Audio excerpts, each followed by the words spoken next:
ने कहा कि पुजारी का मीडिया में दिया गया बयान ये सच मान रहे हैं। तो अब मैं वकालत की बात करता हूं।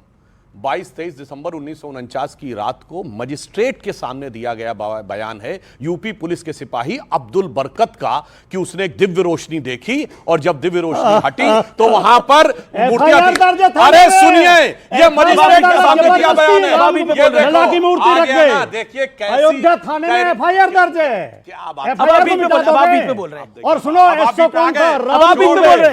छोड़ गए राम दुबे, समझ में आ गया। आप बरकत अली का नाम ले रहे, राम दुबे ने एफआईआर लिखी। अच्छा, एक महंत दिग्विजय नाथ, हनुमान प्रसाद पोद्दार, 5 लोग आए, रामलला की मूर्ति जबरदस्ती रख गए। एफआईआर दर्ज है थाने में, आज भी रिकॉर्ड में है। बड़ा इंपॉर्टेंट है। कैसे मिटा दोगे? अब आपने बोला, नहीं है, बताओ। पार्टी जी बोला आप जो मैं बोल रहा हूं है या नहीं? जी बोला, अब आपने बोला। बताओ, एफआईआर की डेट बताओ। 23 दिसंबर 1949। गलत है। 23 दिसंबर 1949 एफआईआर दर्ज है। सुनिए, वो एफआईआर है 11 नवंबर 1858। No no no no no no 23 दिसंबर की सुबह। और सुनिए क्या तरीका है। आप तो अभी कह रहे थे आप तो ऐसे नहीं थे, मुझे पता है। देखा, अभी तो कह रहे थे पुजारी पे तो ऐसे बोल रहे तो जैसे ही मैंने अदालत का बयान कोट किया हा हा हा करके हंसने लगे। दिखाई पड़ता है। मैं फैक्ट बोल रहा हूं, सुनिए। अब देखिए, डिस्टर्ब मत करिएगा। 11 नवंबर 1858 को ब्रिटिश टाइम से जो पहली एफआईआर दर्ज हुई है वो है शीतला प्रसाद दुबे, जो कि थानेदार थे फैजाबाद के। उन्होंने लिखा है कि 50 निहंग सिख घुसाए हैं और उन्होंने मस्जिद जन्म स्थान के ऊपर हवन करके राम राम लिख दिया है। फिर मुतव्वली ने भी एफआईआर दर्ज करवाई है और मुतव्वली ने साइन क्या किया है? मुतव्वली मस्जिद जन्म स्थान। मेरे भाई, मस्जिद तो थी, मुतव्वली किस जन्म स्थान की मस्जिद का वो था, और वो 1858 के एफआईआर है। और मैं 22-23 दिसंबर 1949 की बात कह रहा हूं। इसमें उस प्रोसेस में ही कोर्ट में अब्दुल बरकत का बयान दर्ज है। मगर मैं कहता हूं ना, कैसे ये लोग ठीक है, एक लाइन और जी। अब सुनिए, हमारी सरकार ने उस दौर से, आज से नहीं, 1984 में कल्याण सिंह जी यूपी भाजपा के अध्यक्ष बने। 1986 में विनय कटियार जी बजरंग दल के चीफ बने। 1989 में हुआ भारती जी सांसद बनी। तीनों पिछड़े थे। चैलेंज करके पूछता, बताओ तुम्हारी पार्टी में कोई 1984 में ओबीसी अध्यक्ष हुआ हो तो बताओ। हमारी पार्टी सोशलिस्ट थी, बताओ कोई रहा हो। आज के ये जो विपक्ष के लोग कहते हैं ना जातिगत गणना, तो मैं बताना चाहता हूं इनकी गणना का जो मूल मंत्र है वो क्या है। भैया राहुल लोकसभा में, माता सोनिया राज्यसभा में, फिर बहन प्रियंका लोकसभा में, परिवार की गणना संसद में हो गई पूरी। अब जोर जोर से कहो जातिगत जनगणना है जरूरी।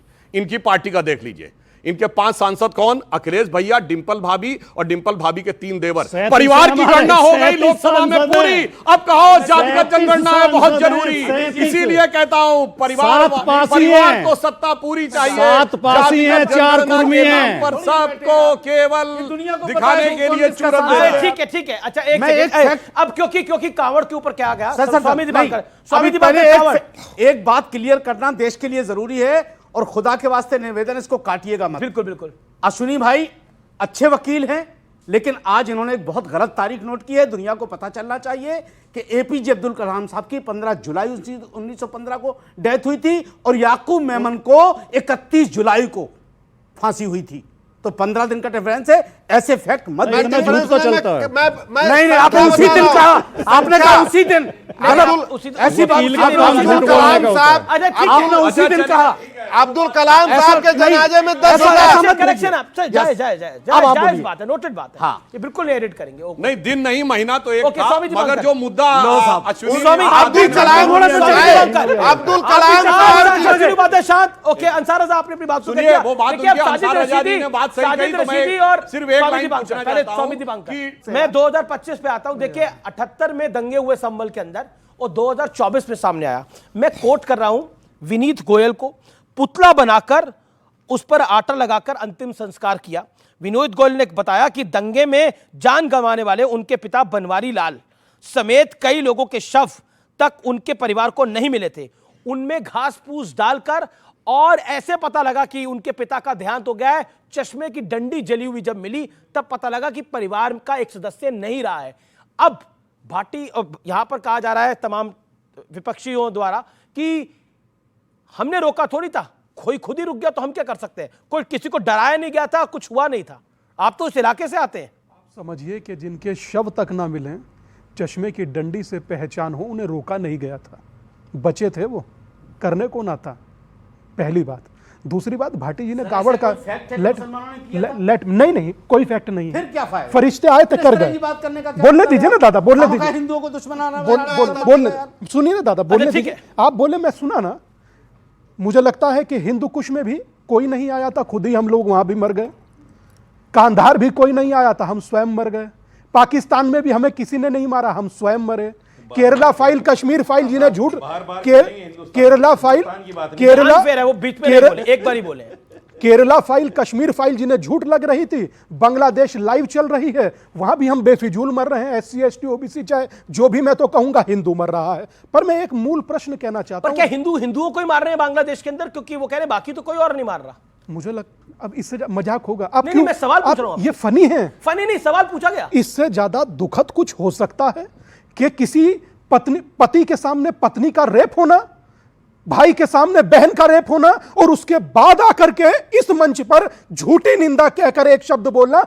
हमारी इसमें क्या गलती है? लेट ना दादा, मैं ये दादा अमीश अगर बोलने नहीं देंगे तो यार नहीं चलेगा। बोलिए ना, कौन मना कर रहा है? बोलने दीजिए ना, आप बोलिएगा, मैं मना कर रहा हूं। इस देश के अंदर सर तन से जुदा के नारे पर लाखों की भीड़ सड़कों पर आती है। बांग्लादेशी काट दिए गए, एक आदमी बताइए जो आया हो। और बात करना मात्र निंदा। अमीश जी, तो हमें बोलने का मौका है ना। और हमास और हिजबुल्लाह के लिए आए अमीश इस देश के अंदर तरफा हो जाएगी ना फिर। यार ये तो गलत एक तरफा कैसे हो रही है? आप एक सेकंड, आपके बीच में नहीं बोले जाए। अगर बिल्कुल एक तरफा नहीं हो रही ना होता, आप बोले, हम लोग चुप रहे भाई। और रही बात भाटी जी ने कावड़ की कही, कावड़ एकमात्र ऐसा उत्सव, महोत्सव, हिंदू आस्था का केंद्र है जिसे बच्चा मनोती के तौर पर मांगता है और पूरी होने पर हरिद्वार से जल लेकर आता है। पहला। दूसरा, एकमात्र कावड़ ऐसी है जिसमें करोड़ों हिंदू मात्र भोला होते हैं, त्यागी यादव ब्राह्मण ठाकुर नहीं होते। और उसके बाद भी देश के सर्वोच्च बड़े मंच पर बैठकर कहना कि कावड़ बेकार की बात है, तो मैं ये देश के विवेक पर छोड़ता हूं कि मैं जवाब दे रहा हूं। नहीं, कावड़ पे बोला गया, आपने बोला, बोला क्या बोला था? कावड़ एक धंधा है। मैं आप मेरे से आदरणीय हैं, लेकिन मैं ये कहता हूं कि धंधा वो है जो 200 राम भक्तों पर गोली चलाई गई थी, उसको धंधा कह सकते हैं आप, क्योंकि वो समाजवादियों का धंधा है। हिंदुओं पर वार करना, हिंदुओं का मारना, ये समाजवादियों का धंधा है, लेकिन कावड़ का भी धंधा नहीं हो सकता।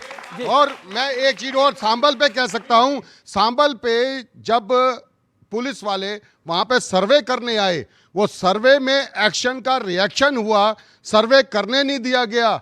जब वहां पे पथराव हुआ, पथराव के अंदर पथराव को तो मौलाना अंसार अज़हर ने भी जस्टिफाई नहीं किया। हाँ, पथराव जब हुआ, पथराव में पुलिस वालों ने अपना बचाव के लिए एक्शन लिया। एक्शन में 5 व्यक्ति। मैं बिल्कुल एक ऑडियंस के 2-3 ले लूं। ओके, आपका और किसी का कोई पॉइंट है? ओके, बोलिए क्या पॉइंट है आपका?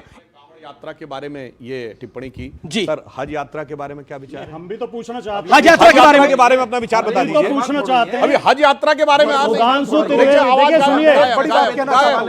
अमीश जी, अरे भाई, ये मुसलमान है। अरे आप टिप्पणी करने की बात है ना। ये बताएं, हिंदू मुस्लिम सुधांशु त्रिवेदी और अश्विनी उपाध्याय कांवड़ लाए थे क्या? ईमानदारी से अमीश, मैं कावड़, अमीश मेरा नंबर है। शिव की शपथ है, कावड़ ईमानदारी तो मैं भी नहीं लाया। आप भी नहीं लाए, मैं भी नहीं लेकर आया। और क्या? मैं यही कहना चाहता हूं। मैं वही कहना चाहता हूं। मैं कहना चाहता हूं, दलितों को लगा देते हैं। अमीश सुनिए, लगता नहीं सर, लगते हैं कावड़।